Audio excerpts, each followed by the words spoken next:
여러분, 안녕하세요. 오늘 분석해볼 주제는 우리 일상과 아주 밀접하게 맞닿아 있는 이야기입니다. 바로 대중매체의 구조, 그중에서도 특히 소셜미디어가 어떻게 우리의 심리를 흔들고 사회를 변하게 만들고 있는지 파헤쳐볼 건데요. 우리가 무의식적으로 매일 스크롤에 내리는 이 플랫폼의 놀라운 이면을 함께 들여다보시죠. 자, 본격적으로 시작하기 전에 여러분께 질문을 하나 드리고 싶습니다. 소셜미디어, 진짜 우리를 단체로 미치게 만들고 있는 걸까요? 그냥 흔한 과장이 아니라 이게 바로 오늘 우리가 풀어갈 가장 핵심적인 미스터리입니다. 이게 텍스트로만 보면 살짝 어렵게 느껴질 수도 있는데요. 플랫폼의 보상 체계라는 걸 쉽게 이해하기 위해서 아주 공감 가는 상상을 하나 해볼게요. 만약 여러분이 집안에서만 쓰는 좀 독특하고 낯선 소통 방식을 배웠다고 쳐보자고요. 근데 그걸 집 밖, 현실 세계의 다른 사람들한테 그대로 쓴다면 어떨까요? 당연히 사람들이 공격적으로 받아들이고 피하겠죠?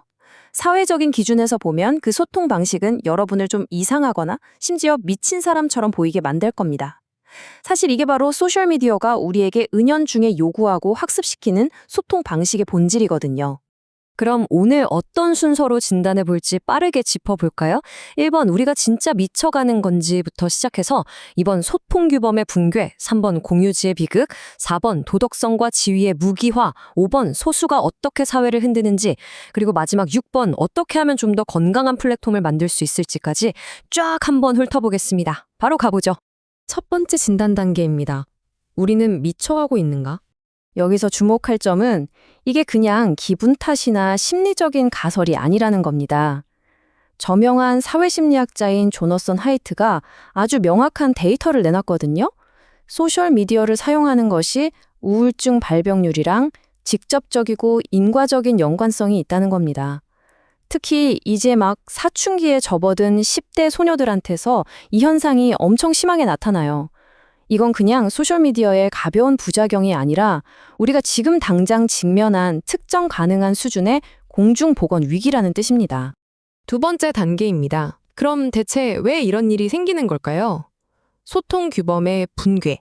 트위터 같은 공간이 우리의 소통 방식을 근본적으로 망가뜨리는 데는 세 가지 핵심적인 방식이 있습니다. 첫째, 남을 비난하거나 의견을 내는 비용을 아예 없애버립니다. 둘째, 아무런 능력이 없는 사람들도 남을 깎아내리면서 기생할 수 있게 만들어줘요. 셋째, 선을 넘는 비윤리적인 행동에 오히려 상을 줍니다.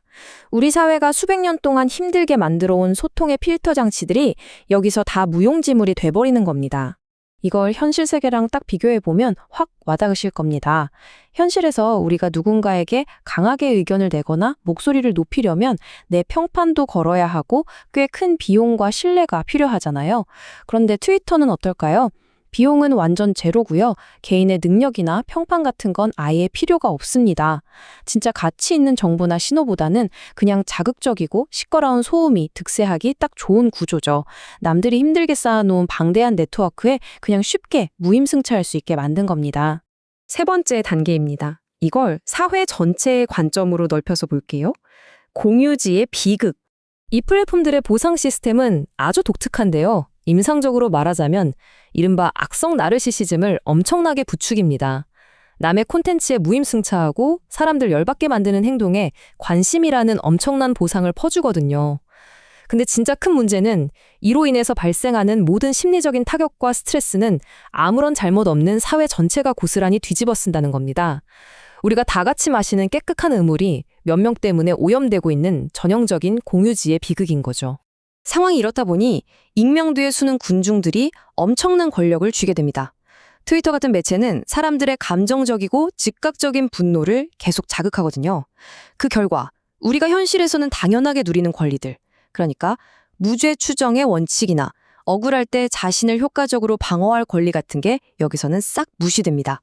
수십, 수백 명의 사람들이 비용 하나 안 들이고 비방을 쏟아내는데 타겟이 된 개인이 거기서 제대로 방어한다는 건 사실상 불가능에 가깝죠. 자, 네 번째 단계로 넘어갑니다. 도덕성과 지위가 어떻게 무기로 변하는지 볼까요? 여기서 다시 조너선 하이트의 아주 날카로운 통찰을 하나 볼 텐데요.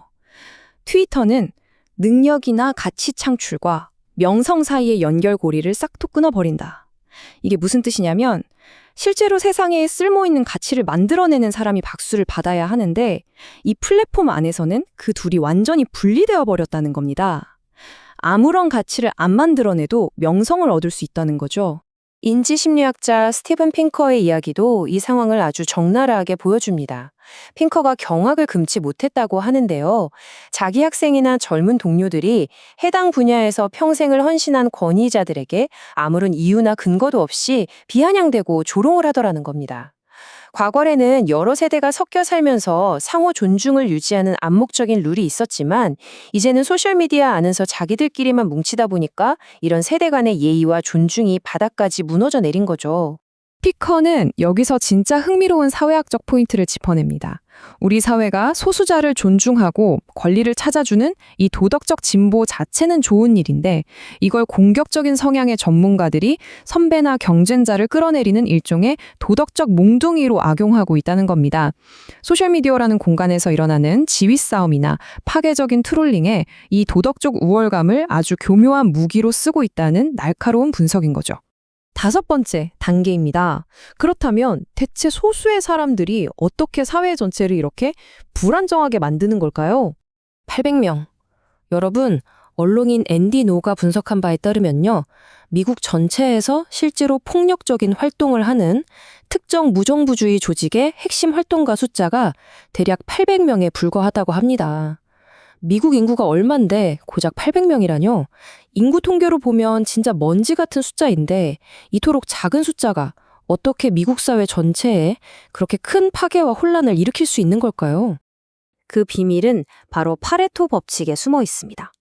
이 그래프를 보시면 미국 전체 인구의 단 1%가 전체 강력범죄의 무려 3분의 1을 저지르고 있습니다. 이게 의미하는 게 뭐냐? 아무리 거대하고 복잡한 시스템이라도 그걸 엉망진창으로 만들고 붕괴시키는 데는 정말 극소수의 문제적 행동만으로도 충분하다는 사실을 아주 객관적으로 증명하는 겁니다. 그리고 이 소수의 파괴력을 말도 안 되게 증폭시켜주는 게 바로 플랫폼이 가진 아주 미세한 기능들입니다. 리트윗이나 좋아요 버튼, 우리 다들 무심코 매일 누르잖아요.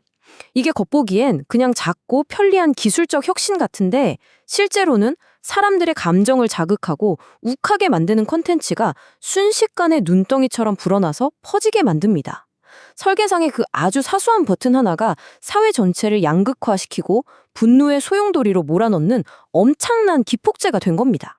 어느덧 마지막 6번째 단계네요. 더 건강한 플랫폼 설계. 자, 지금까지의 이야기를 종합해보면 결론은 아주 명확해집니다.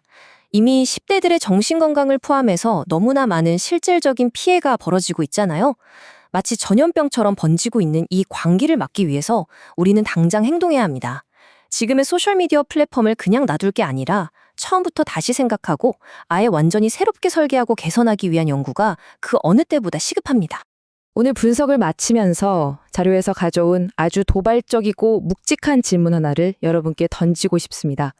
이 거대한 시스템이 우리 사회를 완전히 망가뜨려서 도저히 손쓸 수 없게 되기 전에 우리는 이 전염성 있는 광기에서 벗어난 제정신인 소통 시스템을 새롭게 설계할 수 있을까요? 오늘 함께 살펴본 내용들이 여러분이 매일 쓰는 소셜미디어를 새로운 시각으로 바라보는 계기가 되었기를 바랍니다. 오늘 준비한 분석은 여기까지입니다. 끝까지 함께 해주셔서 감사합니다.